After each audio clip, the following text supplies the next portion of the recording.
Local bodies, త్వరలో స్థానిక సంస్థల ఎన్నికలు రాబోతూ ఉన్నాయి.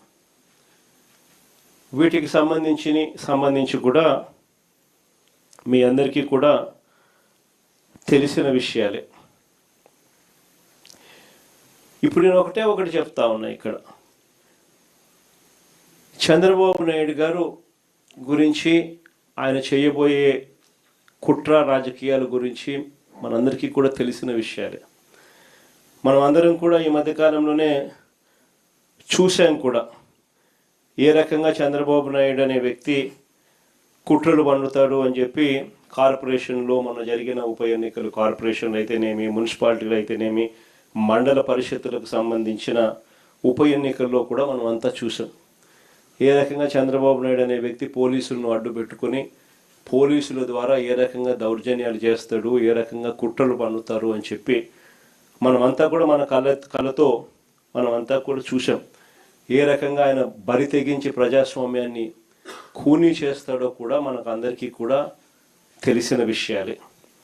కానీ ఇవన్నీ తెలిసి ఉన్నా కూడా స్థానిక సంస్థల ఎన్నికలు మాత్రం ఖచ్చితంగా మనం ప్రెస్టీజ్గా తీసుకునే జరిపించాల్సిందే. ఇది ప్రతి ఒక్క క్యాండిడేట్కు చాలా ఖచ్చితంగా చెప్తా ఉన్నా.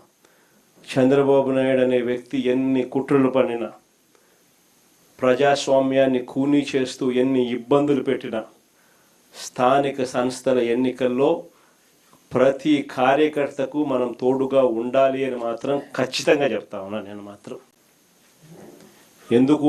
ఎందుకు అనంటే ఈ స్థానిక సంస్థల్లో పోటీ అనేది క్యాండిడేట్ నిలబడిన తర్వాత అది విజయమైనా పరాజయమైనా కూడా ఆ ప్రతి క్యాండిడేట్కు అనిపించాలి ఎమ్మెల్యే క్యాండిడేట్ నాకు తోడుగా ఉన్నాడు అని. ఆ పరాజయమైనా కూడా ఆ ప్రతి ఎమ్మెల్యే క్యాండిడేట్ నాకు అండగా నిలబడ్డాడు. చంద్రబాబు నాయుడు అధికార దుర్వినియోగం ఎంత చేసినా కూడా, నన్ను ఓడించడానికి ఎంత చేసినా కూడా నా ఎమ్మెల్యే క్యాండిడేట్ నన్ను విడవలేదు, నాకు అండగా తోడుగా నిలబడ్డాడు అన్నది ప్రతి కార్యకర్తకు అనిపించాలి. ఆ విధంగా మీరు కార్యకర్తల మనసులు గెలుచుకునే కార్యక్రమం ఈ ఎన్నికల ద్వారా జరగాలి. ఎప్పుడైనా గుర్తుపెట్టుకోండి, కార్యకర్తకు సంబంధించిన ఎన్నికల్లో మీరు కార్యకర్తకు తోడుగా ఉంటే రేపొద్దున మీ ఎన్నికల్లో అదే కార్యకర్తలు మీకు తోడుగా ఉంటారు అన్నది మాత్రం ఎవరు మర్చిపోవద్దండి. ఇది చాలా ఖచ్చితంగా నేను చెప్తా ఉన్నా. చంద్రబాబు నాయుడు గారు అనే వ్యక్తి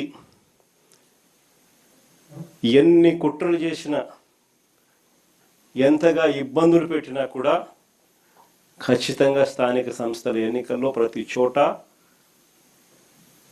వైఎస్ఆర్ కాంగ్రెస్ పార్టీ తరఫున జెండా ఎగరేయాలి. ఇది మాత్రం ప్రతి ఒక్కరూ గుర్తుపెట్టుకోవాలి.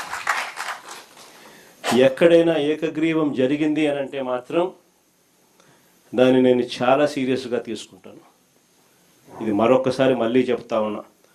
అలా జరిగితే అది నియోజకవర్గానికి సంబంధించిన ఇన్ఛార్జ్ ఫెయిలియర్గానే అది నేను భావిస్తాను అని మాత్రం ఖచ్చితంగా ఈ సందర్భంగా ప్రతి ఒక్కరికి కూడా తెలియజేస్తా ఉన్నా. ఎక్కడైనా కూడా కొన్ని చోట్ల మనకు ఒక గ్రామంలో ఎస్సీలే మనకు అండగా ఉండొచ్చు, అలాంటి గ్రామాలు కూడా చాలా ఉంటాయి. కానీ ఖచ్చితంగా ఆ గ్రామంలో ఆ ఎస్సీల నుంచి అయినా క్యాండిడేట్ రావాలా, స్థానిక సంస్థల ఎన్నికల్లో పోటీకి సిద్ధం కావాలా, ఆ క్యాండిడేట్కి సపోర్ట్ మీరు చెయ్యాలి. ఆ క్యాండిడేట్కి అనిపించాలి నాకు వైఎస్ఆర్ కాంగ్రెస్ పార్టీ తోడుగా ఉంది, నా ఎమ్మెల్యే క్యాండిడేట్ నా చెయ్యి విడవలేదు, ఊర్లో డామినేషన్ నేను తట్టుకోగలుగుతాను, నిలబడగలుగుతాను అని చెప్పి ఆ క్యాండిడేట్కి అనిపించాలి. అప్పుడే రేపొద్దున జరగబోయే మీ ఎన్నికల్లో ఆ క్యాండిడేట్ అంతే కసితో మీకోసం తోడుగా నిలబడతాడు.